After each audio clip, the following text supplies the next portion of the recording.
Абдурахман, Аллах Таала жашооңо өмүрүңө береке берсин. Аллах Таала эч жаман көздөн, жаман сөздөн Алла сактасын. Арабтар, арабтардан көп эле Куран окуганын көргөнбүз.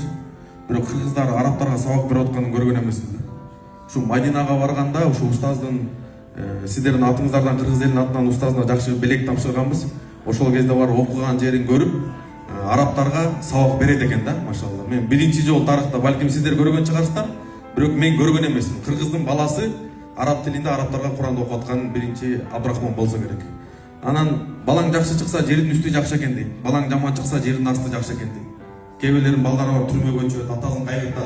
Бирок сиздин балаңыз мынакей машалла жанадан бери акебизди карап отурабыз. Аллах Таала жашооңузго өмүрүңүзгө береке берсин. Атамдын кадырын бала болгондо билесиз, кече балам күрөшүп финалга чыгып калып, өлүп калайын деп ошону көрүп отурчу. Адам баласынын ийгилигин көргөндө ушундай болот экен да.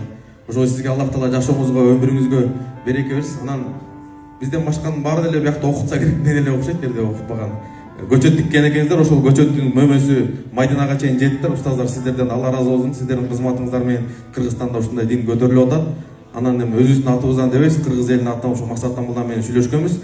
Ушундай уулду тарбиялап өстүргөн биринчи ата энеси да. Келип көрүп коңузчу мына, видеого чыгып сиз миллион деген адамдар көрүшкө ушундай кыргыздын балын тарбиялап аткан. Машалла деп коюңуздар, мынакей Максат устазыбыз сиз менен Абдурахман апасына устаздан сизге умрага жолдонмо, анан бизден сиздин келинчегиңиз менен умрага жолдонмо иншалла. Анан инибиз жөө жүрбөсүн деп машина алып бергенбиз. Спортсмендер келсе деле миллиондор бөлүнүп атпай. Мен да ушундай программа көтөрөйүн деп аттым. Биякта байкелерибиз менен келечекте мындай инилерибиздин биз квартираларын деле башка нерселерин деле биз көтөрүп карап койсок болот да. Себеби дүйнөнү дүңгүрөт Кыргызстан деле эмес, дүйнөгө мынакей кыргыздын атын чыгарып атат.